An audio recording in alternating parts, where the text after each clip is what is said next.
सर्वांना क्रांतिकारी जय भीम मित्रांनो. आज आपण आलो आहे डॉक्टर बाबासाहेब आंबेडकर मराठवाडा विद्यापीठ इथे या विद्यापीठाला नाव देण्यासाठी तब्बल काही लोकांनी बलिदान दिलेले आहे. तब्बल 17 वर्ष संघर्ष चाललेला आहे. त्या संघर्षाच्या स्मरणार्थ हा इथं स्तंभ त्या भीमसैनिकांना शहीद झालेल्या भीमसैनिकांनिमित्त इथं स्तंभ उभारण्यात आलेला आहे. त्यामध्ये पोचीराम कांबळे, जनार्दन मावाडे, गोविंद भुरेवार, दिलीप रामटेके, चंदर कांबळे, शरद पाटोळे, कुमारी सुहासिनी बनसोडे, कुमारी प्रतीक्षा तायडे, आदिनाथ डोंगरे आणि पॅन्थर गौतम वाघमारे यामध्ये या लोकांनी इथं बलिदान केलेलं आहे. फक्त या 2 नावासाठी डॉक्टर बाबासाहेब आंबेडकर मराठवाडा विद्यापीठ हे नाव असंच इथं पडलेलं नाही. खूप संघर्ष केलेला आहे. या लोकांनी इथं खूप संघर्ष केलेला आहे. त्यांना क्रांतिकारी जय भीम, नमो बुद्धाय, जय संविधान यांचा संघर्ष बघून अंगावरची खिळे, त्यांचा इतिहास जर वाचला तर तुमच्या अंगावर असे रोम उभे होतील. त्यांचा एवढा इतिहास, भारी इतिहास आहे. फक्त हे 2 नाव इथं पडण्यासाठी डॉक्टर बाबासाहेब आंबेडकर मराठवाडा विद्यापीट खूप छळ केला यांचा खूप छळ करून तरीसुद्धा हे नमले नाहीत आणि नाव देण्यासाठी फक्त 2 नाव देण्यासाठी डॉक्टर बाबासाहेब आंबेडकर यांचे नाव देण्यासाठी फक्त यांनी संघर्ष केला आणि हे आपण विसरता कामा नये. मी इथं कायम येत राहतो फक्त यांना या आपल्या शहीद झालेल्या भीमसैनिकांना विनम्र अभिवादन करण्यासाठी. मी, माझी मुलगी आणि माझे मिसेस इथं आलेले आहे आज. आता इथं आम्ही दर पौर्णिमेला येत असतो, पण या पौर्णिमेचं जरा विशेष म्हणजे असं आहे की इथं माझ्या वडिलांचा प्रथम पुण्यस्मरण असल्याकारणानं दिनांक 10 जुलै 2025ला प्रथम पुण्यस्मरण असल्यामुळे इथं आम्ही आज भेट दिलेली आहे. हे बघा, डॉक्टर बाबासाहेब आंबेडकर मराठवाडा विद्यापीठ खूप सारं. तुम्ही जर इथं येसाल तर तुम्हाला एकदम तुमच्या डोळ्यामध्ये एकदम असं त्यांचा इतिहास जर तुम्ही वाचला तर तुमच्या अंगावर काटे येतील. बघा, हे आता आम्ही आलो आता विद्यापीठामध्ये लेणीमध्ये बघा, हे आम्ही आता चाललो आहे. बघा, इथं मूर्त्या, पुस्तकं, ग्रंथ, बाबासाहेबांचे ग्रंथ, हे बघा असं छान छान मूर्ती वगैरे भेटतात बघा इथं. आता विद्यापीठाच्या लेणीमध्ये आल्यानंतर हे बघा, लेणीच्या गेटवर आणल्यानंतर लेणीमध्ये आलो बघा. मेन गेटनंतर आता लेणीमध्ये प्रवेश केला आम्ही. लेणीच्या जवळ आलो बघा. हे बघा मूर्त्या आणि हे भगवान बुद्धांच्या मूर्त्या हे त्यांनी इथं दान केलेल्या आहेत. कशासाठी? कोणाचे आई वडील त्यांच्या स्मरणार्थ ही इथं मूर्ती दान केलेली आहे बघा. भरपूर सर्व मूर्ती दान केलेल्या आहेत बघा. हे doctor Babasaheb Ambedkar, thank you doctor Babasaheb Ambedkar म्हणून. हे बघा इथं सिम्बॉल आहे. इथं बरेच लोक व्हिडिओ काढतात. निशाताई वगैरे इथं भरपूर वेळेस व्हिडिओ काढून गेलेले आहेत. भरपूर सारे इन्फ्लुएन्सर यूट्यूबवर, इंस्टाग्रामवर इथे येऊन व्हिडिओ काढतात बघा. आणि खरंच हे असं निसर्गरम्य वातावरण आहे आणि चौकोन पण गौतम बुद्ध तथागत भगवान बुद्धांच्या मूर्त्या आहेत बघा. हे बघा, लेणीच्या पायथ्याशी ही एक छान अशी मूर्ती आणि सम्राट ही पण एक मूर्ती आहे बघा, मस्त छानपैकी. आणि राजा शिवधनाचा ध्वज बघा इथं फडकलेला आहे आणि मोठं अशोक चक्र पण इथं बांधलेलं आहे. हे पण एक दान केलेलं आहे आणि खूप छान मूर्ती इथं बघा दान केलेलं. तर वरती लेणी आहे, हे लेणीच्या पायऱ्या आणि हे आपलं विहार आहे आपलं आणि हे आपलं गेट, लेणीचं गेट आपल्या. आणि खूप तुम्हाला जर इथं आल्यानंतर तुम्हाला असं निसर्गरम्य वातावरण आहे बघा एकदम. तुम्हाला इथून जावं असं वाटणार नाही बघा. मी तर इथं कायम येत राहतो आणि इथं मला इथे आल्यानंतर असं खूप वेगळंच फील होते एकदम. इथं आणि मिलिंद कॉलेजमध्ये मी कायम जात असतो बघा. हे बघा मस्त वरती. आता माझ्या मुलीमुळे काही आम्हाला लेणीवर जाता येत नाही आणि आमच्याकडे दुसरंच कार्यक्रम आहे. आमचा आज चिवरदान करायचं आहे, आम्हाला फळदान करायचं आहे. त्या कारणानिमित्त आम्ही इथं आलेलो आहे आज. आणि त्यानंतर इथं भोजनदानाचा पण व्यवस्था केलेली असते. दर पौर्णिमेला आपण फक्त आपली वर्गणी द्यायची आणि खूप छान प्रकारे इथं भोजनदान पण असते बघा दर पौर्णिमेला. हे बघा, ताई, मावशी कोणी पण इथं येतं आणि जेवण करून जाते, भोजनदानाचा आनंद घेऊन जाते बघा. आणि आता आम्ही लेणीमध्ये आतमध्ये विहारामध्ये आलो आहे बघा. इथं आपले विहारामध्ये आल्यानंतर थेट भंते भगवान बुद्धांची, तथागत भगवान बुद्धांची मूर्ती, बाबासाहेबांची मूर्ती बघा. आणि भंते नागसेन पोदी यांचा प्रवचन चालू आहे, वंदना चालू आहे. आणि आम्ही आधी चिवरदान आणलेलं आहे, फळदान आणलेलं आहे. हे फळदान आम्हाला द्यायचं आहे, फळदान करायचं आहे, चिवरदान करायचं आहे. आज आमच्या वडिलांचं प्रथम पुण्यस्मरण असल्याकारणानं भंतेजींना नमन केलं आणि तथागतांच्या मूर्तीला पण नमन केलं. आणि बघा कशा मूर्त्या एकदम छानपैकी मूर्त्या बघा.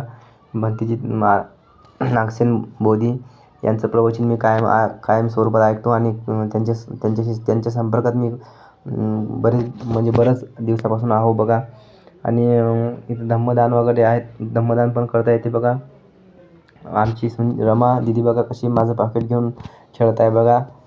रमा दिदी पण खूप छान ॲक्शन करते बघा. भंतीजींच्या पायात दर्शन घेते, भंतीजीचं दर्शन घेते बघा रमा दिदी पण.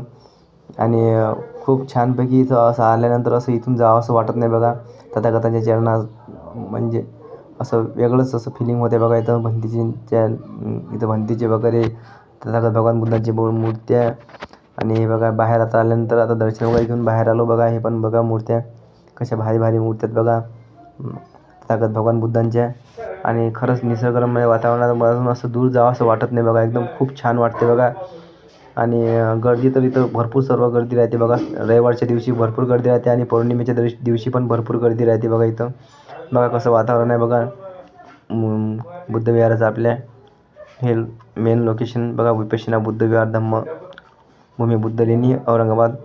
छत्रपती संभाजीनगर म्हणतात त्यांना, काही हरकत नाही, असू द्या.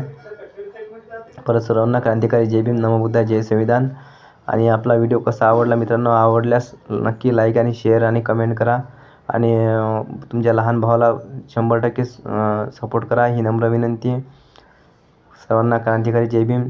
बघा रमादिती कशी आता आम्ही परत तिची चिवरदान वगैरे केल्यानंतर परत आम्ही बुद्ध विहारामधून बाहेर आतमध्ये आलो बघा विहारामध्ये. काय आता नवीन रूल आल्याने 2015 जुलैपासून नवीन रूल आले. आपला पण चेहरा दाखवावा लागते व्हिडिओमध्ये, म्हणून चेहरा दाखवण्यासाठी या व्हिडिओमध्ये थोडंसं काहीतरी अपडेट केलं. हे बघा रमादिती आता परत आम्ही सर्व दर्शन वगैरे सर्व वंदना वगैरे झाली आणि बाहेर आल्यानंतर आम्ही बघा रमादिती कशी खेळते बघा. आणि तिला असं बाहेर निघायचं वाटतच नव्हतं बघा एकदम. म्हणजे तिला खूप छान वाटत होतं आतमध्ये. बघा कशी खेळत आहे रमादिती आपली, खूप छानपैकी एकदम. जम्पिंग जपांगचं हे तिला असं फर्स्ट टाईमच याच्यावर बसली ना, आली ना ती आज इथं अशी खेळायला भेटलं तिला. आता जरा मोठी झाली जरा, आता तिला खूप छान वाटते इथं आल्यानंतर. मागच्या वेळेस आलं होतं तिला एवढं काही कळत नव्हतं याच्यामध्ये आणि रडत होती, पण यावेळेस ती रडली नाही. खूप छान तिला वाटलं. खेळत आहे बघा, बाहेर निघायचं नावच काढत नाही बघा. तिला आम्ही बोलावता येत आमच्याकडे येत पण नाहीस बघा रमादिदी आहेत. अरे वा वा वा रमादिदी, तिला आम्ही असं ओरडून राहिलो की आमच्याकडे ये, ती येऊच नाही राहिली. तिला तिथून यावं असं वाटत नाही बघा एकदम. म्हणजे तिला वाटते की आपण आता इथंच राहावं. बघा आता कशी खेळते. इथं लहान लेकरांना खेळण्यासाठी पण भरपूर सोय केलेली आहे आणि खूप छानपैकी निसर्गरम्य वातावरण म्हणजे खूपच. आणि लहान मुलांना इथून जावं असं वाटत नाही बघा. लहान मुलांनाच काय, आपल्याला पण इथून जावं असं वाटत नाही. भरपूर लोक इथं फोटोशूटसाठी येतात आणि वंदना घेण्यासाठी आणि तथागतांना नमन करण्यासाठी येतात. भरपूर लांबून लोक येतात बघा इथं. आणि आता थोड्याच वेळात भंते नागसेन यांचं प्रवचन चालू झालं बघा. आणि प्रवचन पण खूप छान असते बघा. यांचे प्रवचन कायमस्वरूपी छान असतात. यांचं विहार पण आहे इथं दत्तनगर, रांजणगावमध्ये दत्तनगर येथील आनंदबोधी विहार आहे म्हणून तिथं पण असतात हे भंते नागसेन बोधी यांचं. तिथं पण विहार असते आणि तिथे विहारामध्ये पण असतात हे दत्तनगर रांजणगावमध्ये. प्रवचनामध्ये पण भरपूर त्यांनी चांगली माहिती दिली, नवीन माहिती दिली आणि खूप चांगल्या प्रकारे समजून सांगतात बघा. आता वर्षवासाचे उपवास चालू झाले यांचे. सर्व भंतेजींचे आणि आपले पण सुरू झाले. सर्वांनी उपवास पाळा की नका पाळू, पण त्यानुसार वागण्याचा प्रयत्न करा, ही नम्र विनंती उपासकांचे. मी तर तसं वागण्याचा प्रयत्न करतो दरवर्षीप्रमाणे. यावर्षी पण मी कामावर जात असल्याच्यानं माझ्याच्यानं काही उपवास पकडले जात नाही. फक्त पौर्णिमेचे उपवास पकडतो मी. आणि भंतेजी पण सांगतात, खूप चांगली माहिती सांगतात भंतेजी. आणि मी कायम यांच्या संलग्नित राहतो बघा. यांच्याशी निगडीत राहतो मी. मला खूप छान असं वाटते बघा यांच्याशी निगडीत राहणं. आणि परत आता आमच्या रमादिदीचा पण बड्डे असला तेव्हा पण आम्ही चिवरदान किंवा अजून कसं असला कुठला कार्यक्रम धम्माशी निगडीत कार्यक्रम करणार आहे. ना काही आम्ही मोठा कार्यक्रम नाही करणार. फक्त आपल्या धम्माशी निगडीत असलेला कार्यक्रम आम्ही पार पाडणार आहे. आणि असंच करायला पाहिजे बघा. बड्डे म्हणजे काय नुसतं नाचणं कूदणं म्हणजे बड्डे नसते. परत आता सर्वांना माझं नम्र विनंती आहे, चॅनल आवडलं तर सबस्क्राईब करा, शेअर करा, कमेंट करा आणि लाईक करा. सर्वांनी क्रांतिकारी जय भीम, नमो बुद्धाय, जय संविधान.